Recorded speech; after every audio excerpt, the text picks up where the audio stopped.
Attention lore walkers, heed this recorded message. This video speaks with the voice and authority of the Ur-Quan. No? Herein lies the recount of the second doctrinal war between the Ur-Quan and the Core R. Here... Okay, I'll stop. Let me just start off by saying this. If you haven't played Star Control 2, I recommend you try it. A couple caveats. You want the Ur-Quan Masters version. It's a free modern take on it. Well, it's not modern. It's not a proper remake, but it's touched up in several ways. Fixes a few things, makes a few things more convenient. The original version's a little hard to swallow at this point in time. So I recommend that. Good news, I don't have that many details about this. I wasn't able to find that much. But apparently Stardock has actually procured the rights to the Star Control series. And Stardock does some good stuff in my opinion. So I'm actually pretty excited about what they'll do with the Star Control series. For those of you who've played this, anybody out there play Master of Orion? I'll talk about parallels and significance later, but I just want to mention this because I feel this is significant. Master of Orion 1 was okay. Star Control 1 was okay. Master of Orion 2 was one of my favorite games of all time. Star Control 2 is one of my favorite games of all time. Master of Orion 3 is dog trash, gutter, terrible awfulness. Star Control 3 is... You get the relevant point here. So I'm hopeful we get an actual proper either sequel or proper remake to Star Control 2 under Stardock's wing soon. Fingers crossed on that one. This is going to be a weird one to talk about. This game is, like I said, go play it if you haven't. If you haven't tried the Ur-Quan Masters version, you really owe it to yourself to if you played the original and liked the original. This game is a weird form of sandbox, but it's the kind of sandbox I like best personally. I usually call this the Grand Theft Auto style sandbox. In other words, in Grand Theft Auto, it is a sandbox game, but there's a lot of developer-generated content within it. It's not player-generated content. You're not just supposed to go out and make your own story and do your own whatever. There's quests, there's dialogues, there's characters, there's arcs, there's missions, there's a plot, there's sometimes multiple plots, There is stuff that is designed by the developers to do, and that's Star Control 2 in a nutshell. Now, granted, I just want to ask, okay? I want to share a small story. When I first played Star Control 2, in 94, I want to say. It was mid-90s, whenever it was. I had no idea what it was. I was just like, okay, let's try this thing out. And I didn't have access to the manual because I was borrowing my friend Joel's copy. So I just played it. And if you don't know what that means, try playing the game with no manual and no information and no nothing. It's just, alright, so you're dropped into the Sol system on this ship, and yeah, there's the starbase to get you started, but you don't know, anything about what you're doing, or how you're supposed to do it, or how your phone's going off, or anything like that. You know nothing. You're blind, you're lost. And it's like, what am I supposed to do? And so my first time I ended up roaming around. I actually ended up not liking the game. My first time I played it. My very, very first time. Because I'm like, what the hell am I supposed to do? So I go to school the next day. And I'm talking to Joel. And I'm like, dude, what the hell? And he's like, well, why didn't you do this and this and this and this? And I'm like, huh? So he directed me. And with that direction, I was then able to be like, oh. I am reminded in many ways of Morrowind, actually. Because Morrowind's kind of the same way.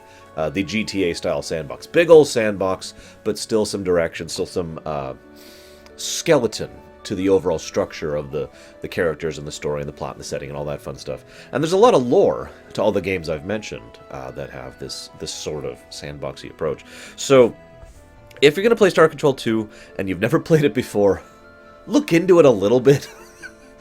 So you don't go into it blind like I did, because that might sully your response there. Gameplay-wise, I don't actually have much to talk about. It was a little bit rough going back to the gameplay, to be completely blunt. I had difficulties playing, even the Ur-Quan Master Edition, which is what I played for this Rumination. And, I mean, it's unique. The whole space combat fighting thing was kind of fun. And, roaming the galaxy is certainly fun. It's actually probably my favorite aspect of the gameplay. It reminds me of several other games like Solar Galaxy, for example, where you can just fly around and here's a new system. Let's see what this guy has to say. Maybe we'll trade this with this guy. And here's some Melanorme. Excuse me, here's some Melanorme.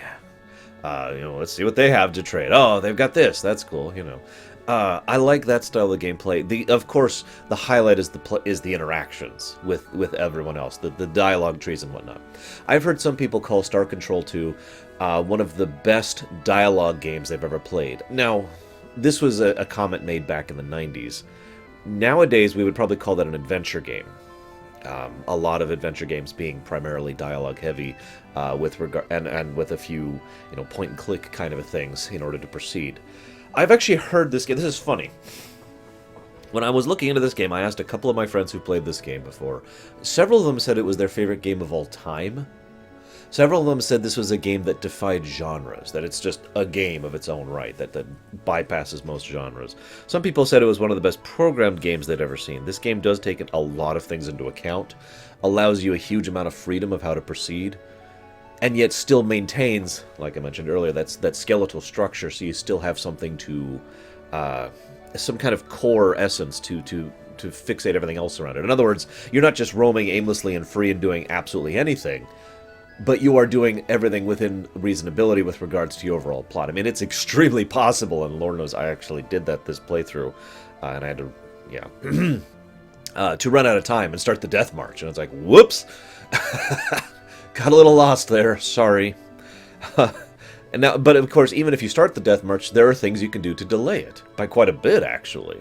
And, then there's so many different ways to increase your odds in the final battle and to take out the Sumatra or whatever. I suddenly can't think of, yeah, the Sumatra, I'm saying that right. The thing that I find interesting, okay, so I don't really have much else to say gameplay-wise. It is a beautifully coded, beautifully programmed, beautifully thought-out game. I heap the same praise on this game that I did Undertale. I know that probably is going to draw some ire from people, and I don't care. Because my point is, both games, regardless of the specific programming that went into them, were brilliantly designed. In other words, think about flowcharts. Think about, before you ever sit down and start typing up code, you've got a whole, when I used to go to school for programming, one of the tips I picked up from one of my fellow students, because my teacher was worthless, was you get a big old poster paper, right? And that's where you design your program, right there. Okay, here's where what I want to happen here. So if this happens, this goes over here, and if this happens, go over here. And you design the logic. There's a term for this, I've never been able to remember this. You design the logic of the code well before you ever actually start coding it.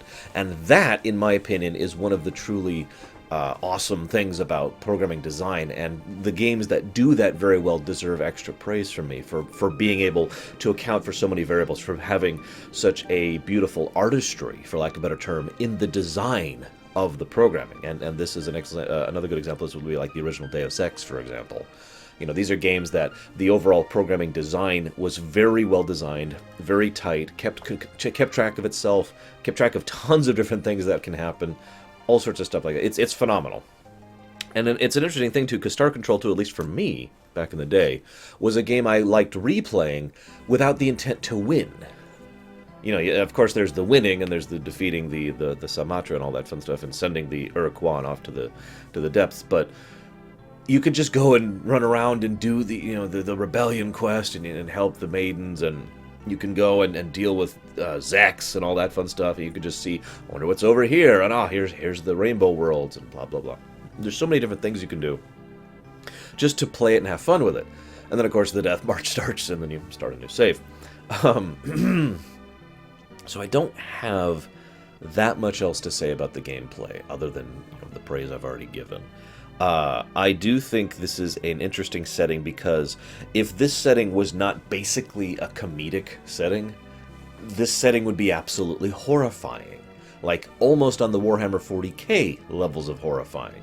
Completely ignoring things like them and the Ors, which are just, yeah, obvious, flagrant Cthulhu-esque kind of a thing going on there. There's just so much horribleness within this overall setting. It reminds me of another setting that should be absolutely horrifying and yet is comedic, but I'll get to that much later. I mentioned the parallels to Master of Orion. I wanted to bring that up specifically because a lot of games that came after Star Control have noticeably and openly used Star Control as a inspiration for things they've done. This includes, of course, the Master of Orion series, the Homeworld series, I thought of a couple other ones, and I didn't write them down because I'm stupid. I can't remember any other. There are several science fiction series games that kind of took some of what they had going with regards to the setting or with regards to the gameplay or whatever, specifically from this game. And I shouldn't say take, as if they're plagiarizing or whatever, but I mean like we're inspired by. And it makes sense. I mean, I gotta be completely honest, I was actually like, child stupid idiot me was like, oh my god, I can't wait to make my own game. Star Control 2 was one of the games that helped inspire me to go to college for programming, basically is what I'm saying here, because I had pie in the high hopes of making a game like this, which then burnt and were dashed and will never be true. So let's talk about the story a little bit. I'm just going to kind of go down the list. I have like a flow. It's hard to talk about a game that's so sandboxy like this. So this game is the second doctrinal war between the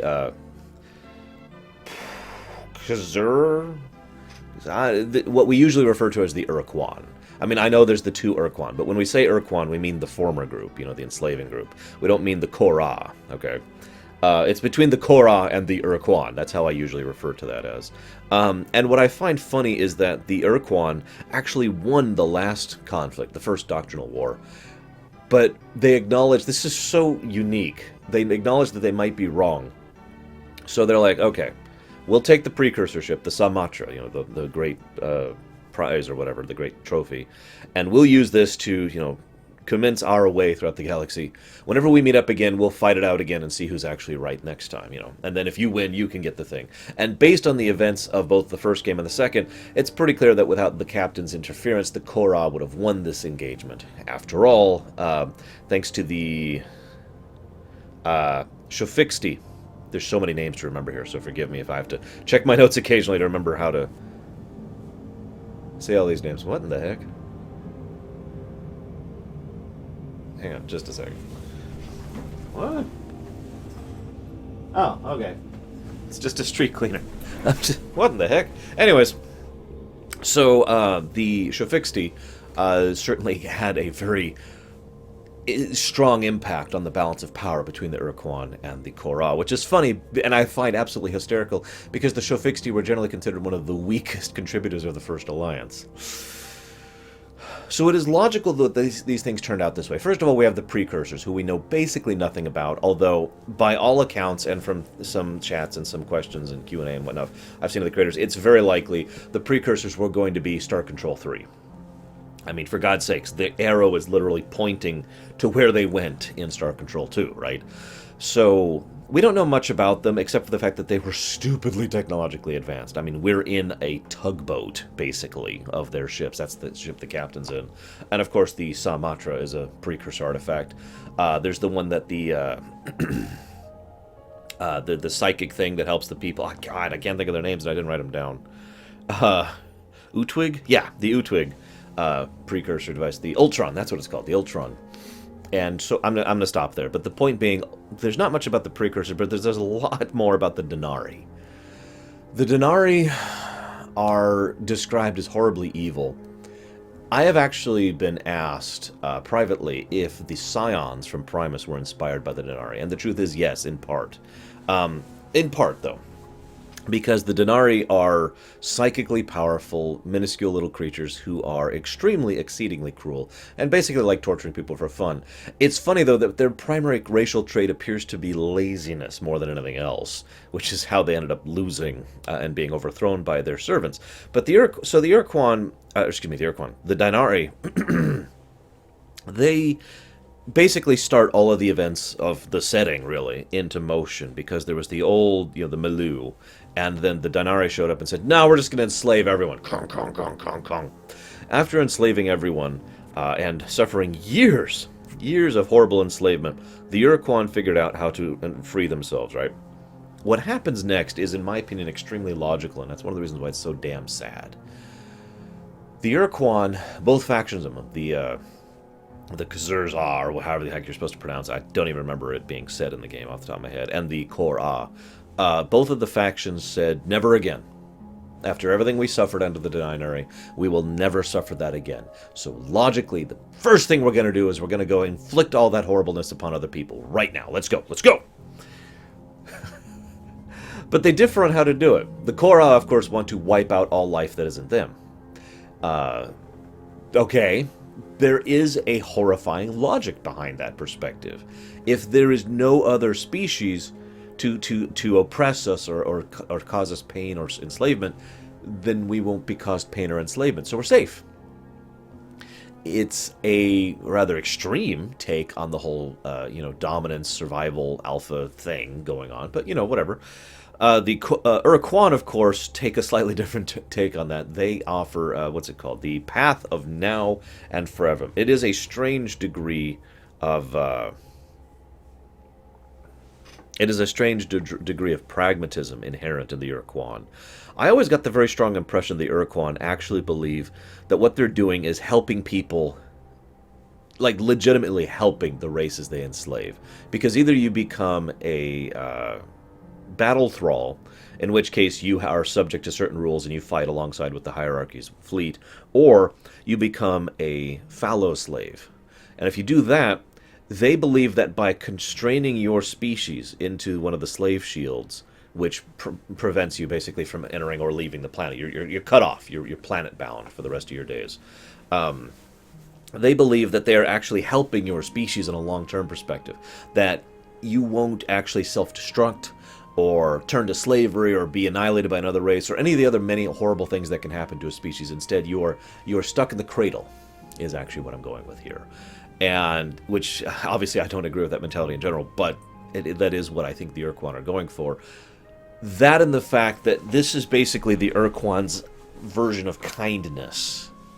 Enslaving you forever is their version of kindness because of how horrible of things they went through and the severe pragmatism that would come from a species that learned to free themselves from their slavery by causing themselves excruciating pain. When you get to that level of culture, your concepts of ethics and morality are simply going to be different. Wrong, right, doesn't matter. Different. There's a lot of blue and orange morality in general in this game, actually, but I'll talk about that later. And now the thing is, the one and only thing they did that was pure vengeance, pure spite, was what they did to the Denari, turning them into the talking pets. That is actually very appropriate. The Denari, who were their masters, now have to be little better than their mouthpieces at all times, ensuring that they speak for the Ur-Quan, that kind of a thing. It's funny, though, to me, because the Denari, as I mentioned, set off everything in the setting, and I kind of put my notes in a sort of order here. But when I first think about races that are affected directly or indirectly by the Denari and their actions, the first people I think of are the Chmur. Now, the Chmur were the Chenjesu, and the Mrrrm. I'm sorry, I'm going to be mispronouncing several of these. But both of them were a victim of planet shielding, the slave shielding that happens, right? And so both races kind of locked themselves in, and they had their own reasons for developing and kind of merging into one race. We're still not 100% sure what would have happened if they had actually finished merging normally. The captain comes along and basically says, "Nah, it's going to take too long." In fairness, he had a good reason for doing that. But so then we have the Chmur, a merged race of the two previous ones. Now, the good news is they're pretty damned advanced, so they actually provide very good help in the actual war. But we have two races who have become one. Two races that have effectively ceased to exist as a result of them being, slave shielded as a result of Denari. And then, of course, there's the Faz. I feel so bad for the Faz, because they survived all those years of enslavement by the Denari, just like all the other races of the Melu did. I'm probably pronouncing that wrong too. And then the Ur-Quan show up, and they're like, "Hey, what's up? Enslavement!" It's the first thing they do, first race they go after. I can just imagine, like, okay, you've seen Return of the Jedi, right? I can just imagine the big celebration at the end of Return of the Jedi. Yeah, we did it, we're free. Who are those guys? Enslavement. And so they're put under a slave shield. Oh my god. And then there's the Cyrene. The Cyrene, of course, are also screwed over by this, aside from their obvious joke character status, because they tried to fight and they end up getting enslaved as well. They're screwed off. It is actually a sign of that kindness aspect of the Ur-Quan I mentioned, that they basically said, can we get a new homeworld? Is that a possibility? And the Ur-Quan said, yeah, sure, we'll hook you up. And set them up on a new homeworld, and then slave shielded them. And then stuff goes to hell because of the Mycons, but we're not going to get into that. Speaking of the Mycons, one of the things I find funniest about the Mycons, aside from their generally insensate nature, is the fact that they are basically use terraforming as a weapon. I like that concept because I see it so infrequently. In fact, I can only think of 2 other examples off the top of my head that have used terraforming as an offensive tool. One is Alpha Centauri. I actually had a custom faction in Alpha Centauri called the Terraformers, and they basically had really huge boosts to terraforming and huge detriments to everything else. So their weapon of choice against other nations was to terraform them into submission. It worked surprisingly well, although it was kind of tricky. And of course, the other one is the Kryptonians, in Man of Steel, who were using terraforming to wipe out all life on Earth. I'm sure there's other examples. I guess I can't think of any off the top of my head, but I like that concept just to begin with. It's also funny because the Mycons have been confirmed. I found a bunch of dev interviews, and so some of the stuff that I wrote down as theory as I was playing the game, I then went and looked up and I was like, oh, that actually was true. So for example, I theorized that the Mycons were actually deliberate terraforming. Like, we know they're artificially engineered, so I thought maybe they had been designed to be terraforming as people in general by either the Denari or the Precursors, and it turns out they were in fact designed by the Precursors to terraform worlds for them. And then when the Precursors left, the Mycons are just like, okay, someone left the gas on, so, you know. I also like the fact that they willingly joined as battle thralls. There's been some tossing around of theories of that over the years, but the most common theory I hear, and this is the one I agree with as well, is the idea that the Mycons knew they couldn't directly oppose the Ur-Quan, so they're like, you know what, we'll go ahead and join you. We'll take care of you from within. And they say that in their own particular way. The Mycons are probably a good time to talk about the Ors. So the Ors are very particularly written. Props to the dialogue for the Ors in general, because they come across as silly until you really start to look at what they're saying, and then they come across as absolutely horrifying. And there were some hints connecting the Ors to the Androsynth and the disappearance of the Androsynth, and to the Arilu Lalile. God, the Arilu Lalile. Who imply that there's some horrible, Cthulhu-esque thing, from beyond and all that fun stuff, and beyond, either a step up from quasi-space or actually in quasi-space, one of the two. It turns out that one was confirmed as well. The Ors are literally a manifestation of them within true space, which is pretty horrifying. It's fascinating interacting with the Ors, it really is. Then we've got the Thradesh.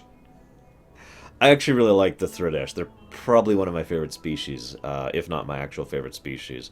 They are... I strongly wonder if Mass Effect... That was another game I meant to mention earlier that was inspired by Star Control, Mass Effect. I actually wonder if the Krogan were inspired by the Thradesh. Because, see, the way they works is every time they come up with a culture, a way of thinking, the definition of culture, it's basically annihilated, and they nuke themselves back a few hundred years in terms of progress, on purpose, and they're proud of it, and then they start a new culture. By the time the game starts is when culture 19 is the one that's active. I can't remember if it's 18 or 19. I know 20 is the one you can make. And so 19 is the one you encounter. So I think 18 was the one that the Ur-Quan encountered, then the 19 was the one that were the battle thralls, and then 20 is the one that you can make. Just to get this out there, my favorite cultures personally are Culture 3, that's probably no surprise to anyone, and Culture 20. The rhyming thing. I know it's horrible, but whatever. Very much in keeping with the tone of the game. But yeah, I like the idea of the Thradesh being a race of people who you look at them and you think, how are you even functional as a species? And it's so normal to them to wipe out their own entire culture and hit the reset button and then start all over again and say, okay, now what's going to work, Oh, excuse me. I guess this leads me to the Vux. We've been talking about a few battle thralls here, so let's talk about the Vux. I like the Vux in many ways because of the fact that the Vux are... They're basically a joke. They're like one joke that the entire species is wrapped around, not counting Zex, of course. He's another joke. Very horrible joke. Oh, God, a very, very horrible joke. Ugh. The Vux are fascinating to me because it's the kind of thing that I could actually picture happening in real life if space travel and other aliens actually existed. Because they're horribly disgusting things, right? Well, it turns out they find us so repulsive that they can't stand us. They are actually hugely bigoted against humans and human-like creatures, like the Cyrene, for example. And so they are very anti-us, and they use the insult as an excuse in order to continue being anti-us. And you don't get that unless you really press a Vux captain. It's really funny to me. Let's talk about the Yehat. Yehat.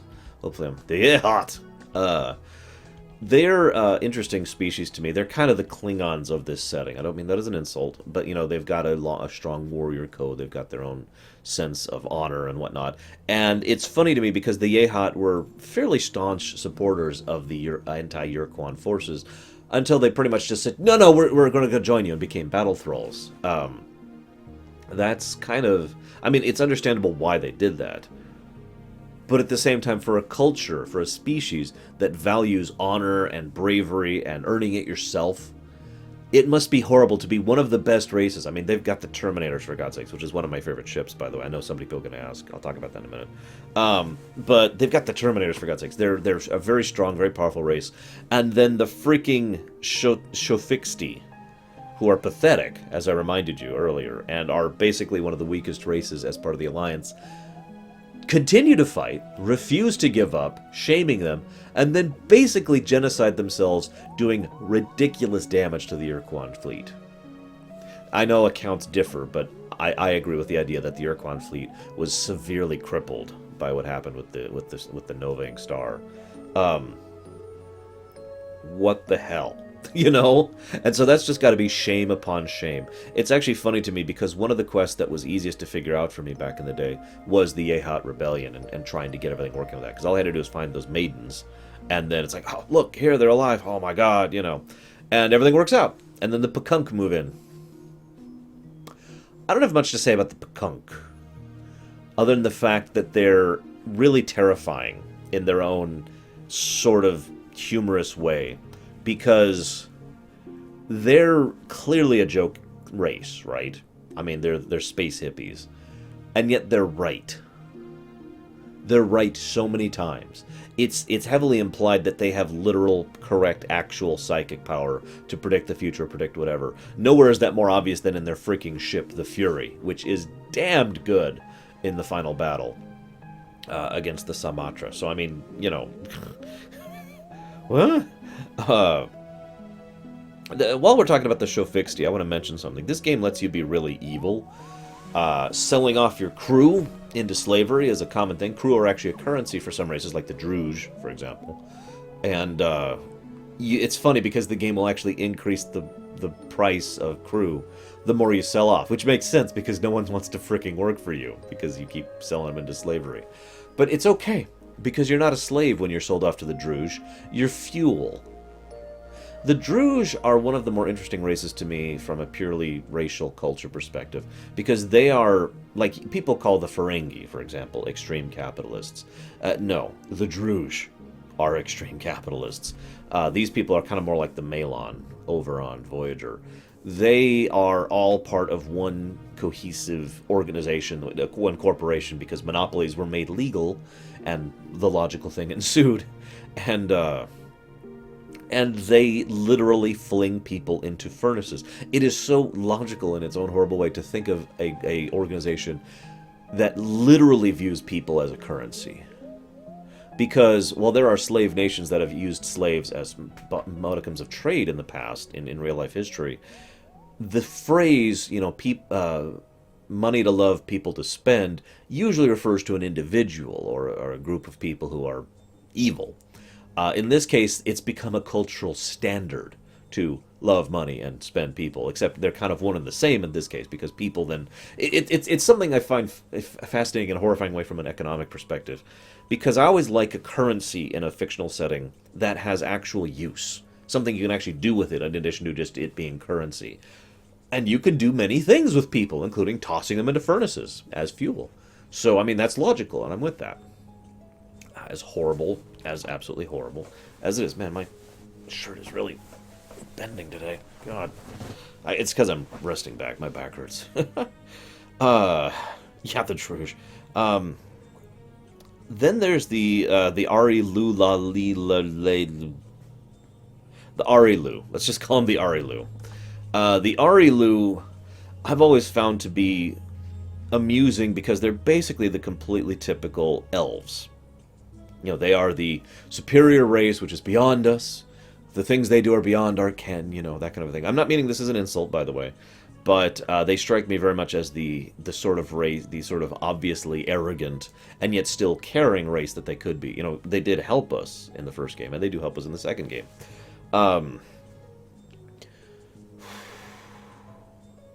The thing I find most interesting about them is there's this undercurrent, and I wonder if this was going to come through in Star Control 3, that they are busy, that they're not just off living in their higher plane of existence in quasi-space, but that they're actually trying to prevent whatever them is, or other things like them, from entering into hyperspace or entering down into true space, basically defending our rear flank without us even being aware of it, kind of a thing. I always got that impression throughout the course of the game, and I wonder if that was kind of the direction they were going with that there. Then there's the Melanorme, which are, of course, the male gnome. I had a theory that they were the male gnome, and then that theory was confirmed. This is another example of a theory that was like, oh, that's true. Okay, well, sure. I'm with that. I find them interesting because, on the one hand, they are basically nice people.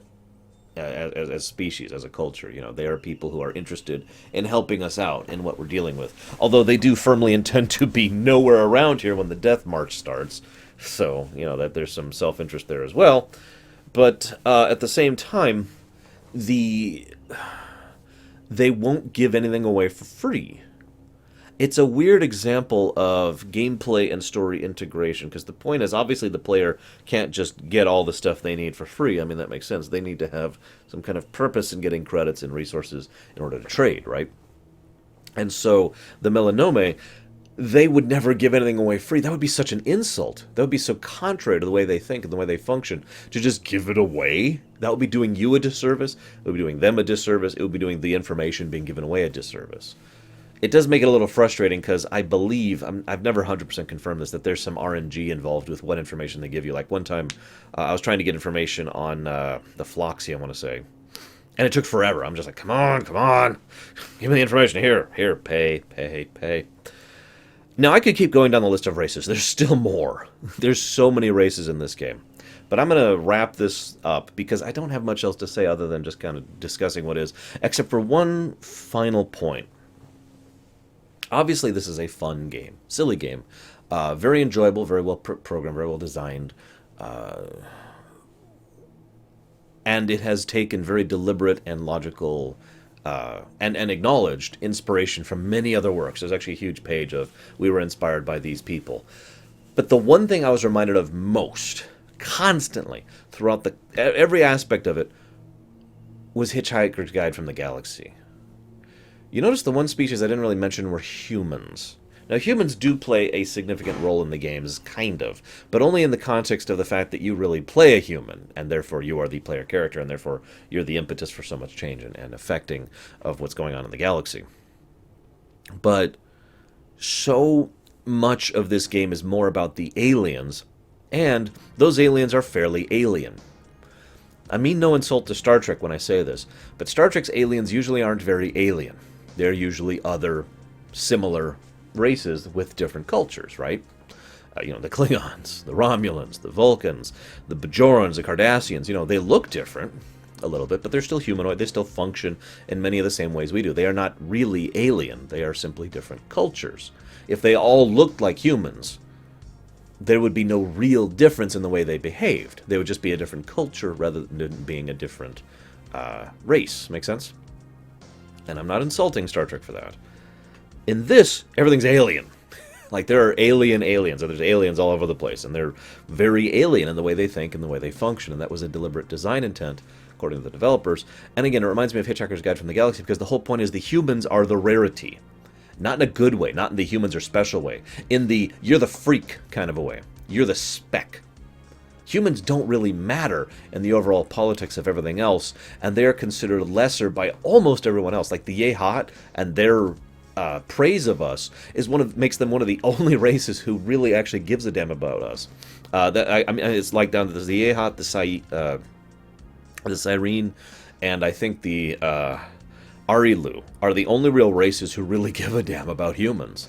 And in the case of the Cyrene, it's probable that we're actually share a genetic ancestry. The Arilu were doing some kind of genetic tampering or whatever. We're not even sure about that. And then, of course, the Yehat, because we have similar cultural values, and they honor several things that we did, and we honor several things they did. So, that's it.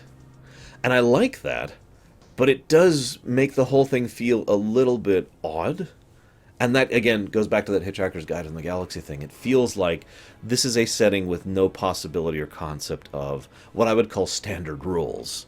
Not a self-cohesive setting, even though it is fairly self-cohesive. There's no big plot holes in it.